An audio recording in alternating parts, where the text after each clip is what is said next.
Hello and welcome along to another episode of this FM22 story, The Head Coach with me, Daniel. It's part 21 today and we are here to finish season 3 and it's going to be a tense one. It's going to the wire. We face Barrytown United and TNS in our final 2 matches. And in the meantime, Connors Key have got 1 game left, not against TNS, and it's 2 points separating us in the race for second place. So it looks like European football is on the way. But will it be second or third? That's the big question. If we can match last year's achievements, added to the fact we've now got a coaching badge, surely we can get a move somewhere soon. We're still not even getting shortlisted for sort of low reputation jobs abroad, or even semi-pro clubs in England that are close to home thinking of realistic moves. So we need something to help pull us over the line and make us an attractive proposition for a club. We've also got a youth intake, some more news off the pitch, and we'll have a look at our recent results as well. And there's transfer news too, albeit most of it unfortunately failed. So if you're looking forward to that, seeing the end of our 3rd season in Wales, please do put a thumbs up on the video. Subscribe down below for daily FM22 content from 2 long-term stories. It was mentioned in the comments a few days ago. It's probably the longest, it certainly is on camera, the longest we've ever spent at the first club in the head coach. And it's getting towards it overall. I think about 3.5, 4 years is going to be my limit. I think that was FM16, ironically, when we were in Wales as well. But it's been a lot harder to get jobs this time and a lot harder to get coaching badges. So that's going to make things more difficult. Interestingly today, I see Kay McLagan and Even Press are unregistered. The 2 players from their side that we had at Bangor City in our Build a Nation last year. I'm not sure why they're not good enough for their squad, but I'm sure we'll find the reason to that a bit later on. But let's have a look at our results since the last episode. And firstly, the 1 transfer that came in. Because if we have a look at our history, we got on deadline day Joel Green from Bangor City. Our director of football identified we needed a left back, but didn't bring a better one in. Brought in a backup to Steve Peters. Not good enough. Positioning's atrocious. We played him a few times and he's been poor. So he's very much the backup to Peters. He did play for Bangor City. I don't think he was there in our save last year, based on the fact that he only joined in 2022 here, which would suggest it was in-game. But it didn't really work out, and he's sitting on the bench now. So unless we have an injury crisis, he won't be a man that we require. He's probably behind Godden and is now 3rd choice in truth. However, for the first time, we had a little bit of excitement outside the transfer window, because in the domestic loan window, our director of football has been trying to bring in loan players. It's closed now and he failed. They all rejected us. But from Pennybont, he tried to get a centre-half in. I'm just going to go and find the name for you so you can see. It was Callum Wood, left back and centre-half. Decent player. Would have probably been better than Edwards and been our first choice, but he rejected us. And then possibly even better than that, Connors Key weirdly accepted an offer for one of their centre-halves, Luke Noble, who's not in the squad at the moment, would have been a brilliant starter for us. And that shows how well we're doing to compete for second place, because he would have been a loan signing that greatly strengthened the first 11 and he would have actually been the best defender at the club. So that shows where we are in comparison to them, because he can't even get on their bench this year. Continuing with the theme of the Connors Key squad, I'm really surprised Lewis Lynch hasn't gone yet. He is improving and he's becoming a very good centre-half. Maybe it's just the lack of pace that's costing him. In terms of jobs, let's have a quick look at what's available, because it's not really been that easy to find a job this year to apply for.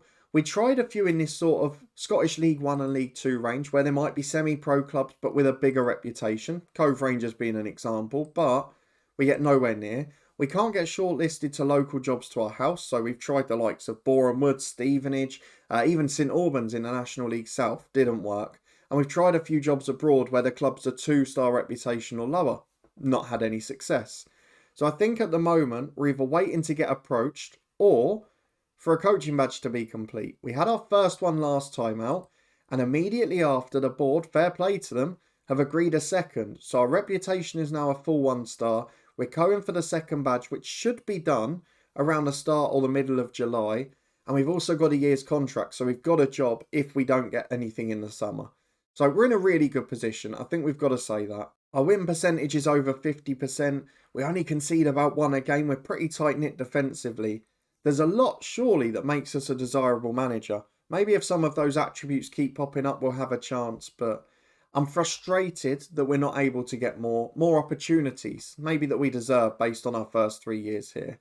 But we were 1 game from the sack at some point, so I'm guessing some will say we're maybe not ready for it. Let's have a look at the schedule though. We'll review what's happened since you were last with me. We left at the end of January after back-to-back defeats in 2 different cup competitions, left us with no chance at a trophy, but you could argue it's helped our league form. A couple of disappointing little spells, the usual bogey side, but apart from that we've been alright. Away at Pennybont we won 4-1. We went positive as our general tactic moving forward from here, and it seems to have worked on the goal front, certainly did for 2 games anyway. At the back though, we've been a little bit shakier. So Roberts, Carey, Edge and Cassidy each got 1 apiece in that game. We got 4 again against Cardiff Met Uni, this time 2 consolation goals. 2 for Roberts, 1 for Rio Dyer and 1 for Josh Carey. We got battered by Connors Key. Just a really weird game. It was even. Cassidy missed a penalty at 0-0. Coley made an absolute howler for the first just before half-time. And then we got an own goal to round it off. Charlie Edge got an injury. It was all over the shop that game. We bounced back against TNS with a 1-1 draw. Nick Roberts got the goal there. JJ Donnelly continuing to be a thorn in our side. Against Pennybont in a reverse fixture, we won 1-0 at home. Ian Rees again popping up with a set-piece header. Against Barrytown United, Malone and Dyer getting their goals before the break. Dyer did get injured though. He's just come back now. Thankfully, we only had 1 game in 4 weeks, so we didn't really feel the effects of it. Against Cardiff Met Uni, we won 2-0. Jones scored a penalty after Roberts had opened the scoring. And then against Connors Key, away from home, Sam Jones with a penalty again. He's playing poorly, but at least he's scoring goals. And I just don't know, based on what we've seen here, if I can face another summer of disappointment and another year of frustration and inconsistency. I feel like this summer is the right time to move on. I'd love to do it after wrapping up 2nd place, but we will go ahead of Connors Key if we beat Barrytown United today. Our final game's a tough one against TNS, and Connors Key, if we skip ahead, are away at Barry. So they're going to have to do us a favour on the final day, or you'd argue we're probably going to be 3rd and stuck there. We've got the disadvantage on goal difference, so we're not going to catch them on that front. But all we can do is try and win big against Barry and take it to the final day. If we don't win this game, we know we haven't got a chance, because probably a draw's the best we can expect against TNS. So let's get the 1 player's opposition instructions on. Who is our first 11 for this game? This has pretty much been our usual one for the second half of the season. Little bit of rotation between Jones and Cassidy. At the moment, Jones is scoring goals. Cassidy has been terrible. And the bench, I'm tempted to bring Godden on for Green because I think he's the better of the 2 now. Aside from that, we'll stick the same. So our 11 in full is Coley in goal. Had an awful season. He's wanted by TNS. They can have him. Lewis and Peters the fullbacks with Lever and Kai Edwards at centre-half. Now down to 2-star ability, really declining.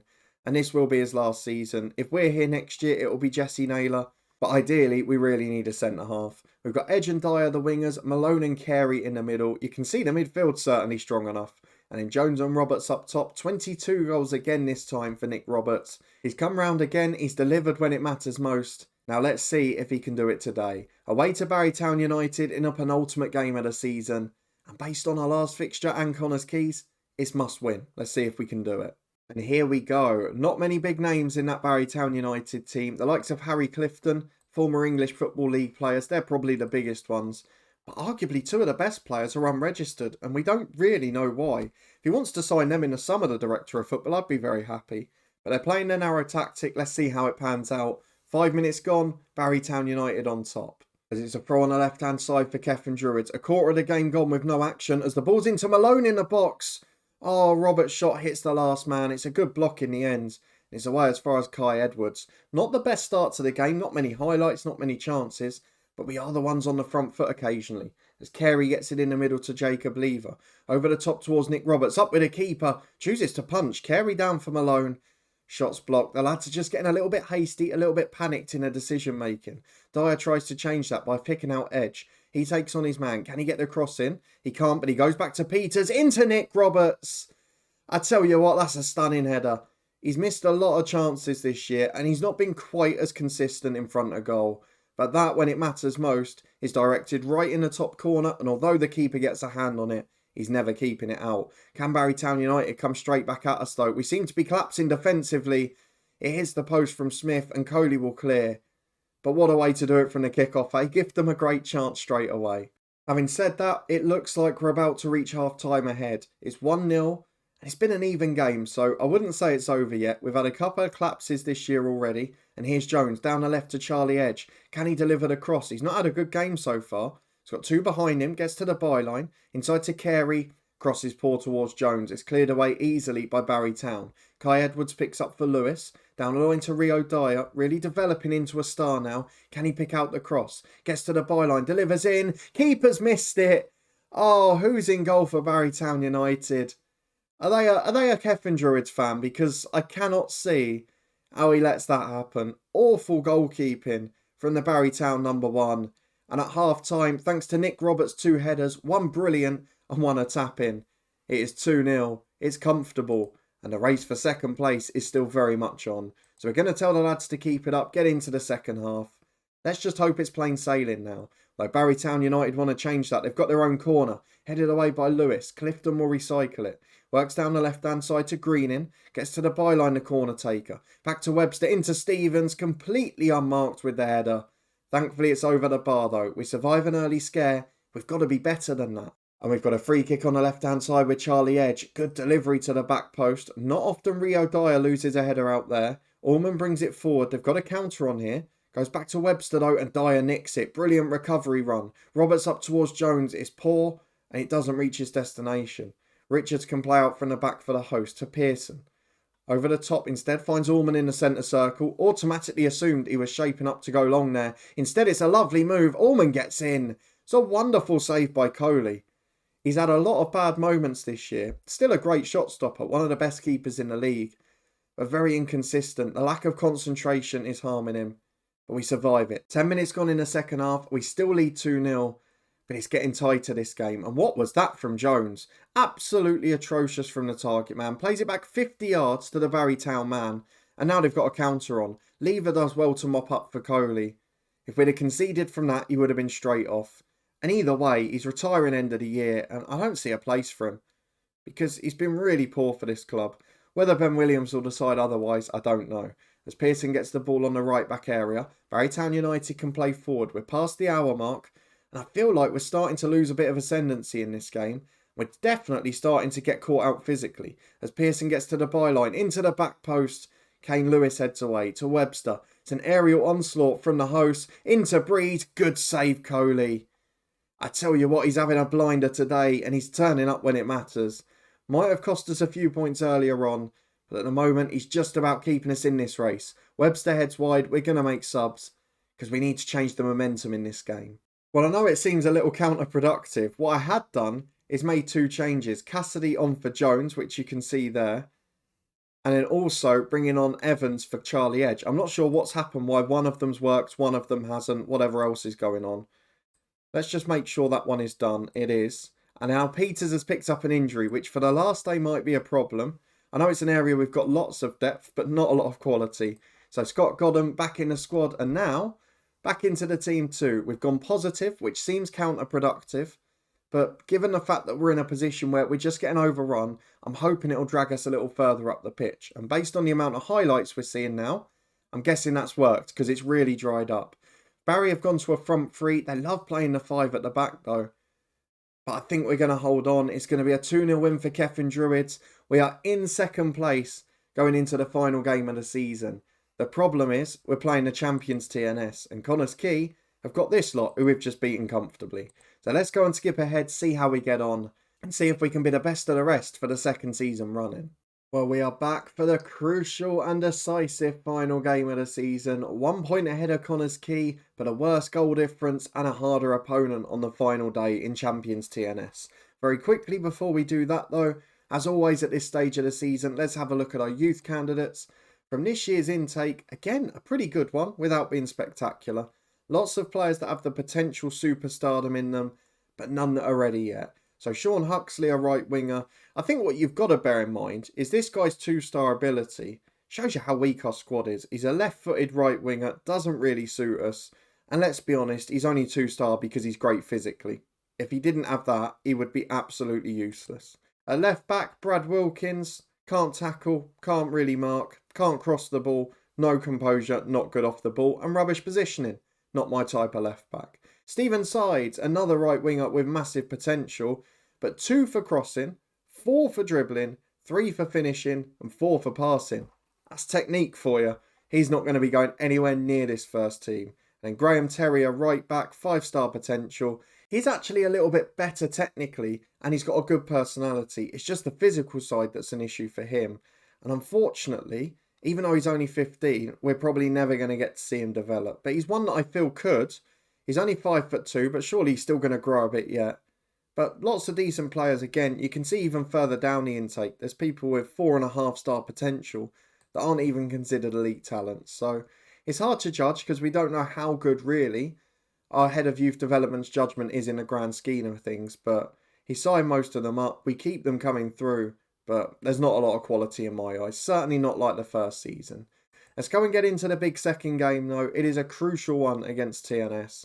We're going to have to change the 11 because at left back, Peters is out for 5 to 7 weeks. So I think Godden is going to be my replacement, and then we'll just put Green up to the bench.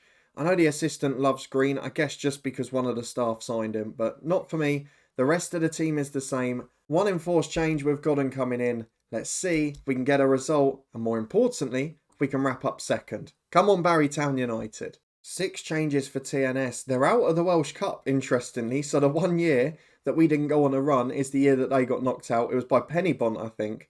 So that's a missed opportunity. And it also means that finishing second might be important, because if Connors Key don't win that cup, and actually let me very quickly go and have a look, because third place might not be enough. If Connors Key win the final, we're fine. If Pennybont win it, then the third place side is in a European playoff, as Moore gets the ball in goal for TNS.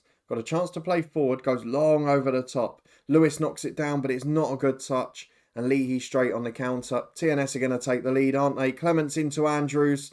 Well, it's over to Barrytown United, because if Connors Key get anything in this game, we're going to be third. That is an awful start. It's terrible defending. We're carved open. We've got no quality and no physicality. And if we do, by some miracle, end up not being able to leave this year, we have to get a better defence in. The director of football has to replace Edwards, has to get a proper left back, and really has to get us a scoring centre forward, at least a great target man or another good poacher. It's the only shot on target after half an hour, but we are behind. And who cares about the TNS tactic? What are the latest scores? 1-1.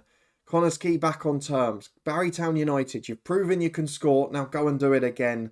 Because at the break, we're 1-0 down. And we haven't seen anything to suggest we're going to score a goal in this game. We'll demand a bit more from the lads. We'll try and get on the front foot. But we've not had much possession. We've not had many chances. And we don't look good. Can Barrytown United do it though? Can they save us on the final day? And if Connors Key weren't our bogey side, we'd probably be alright, because we've lost to them twice and drawn to them twice this year. So there's a long ball forward to Roberts. Flicks the ball on to Jones. Roberts in again. This is a chance. Roberts is in. The flag stays down. It is 1-1. Cefn Druids equalise against TNS. And that is brilliant from the front too. Jones has been poor all season, but he was linked up really nicely there with Nick Roberts.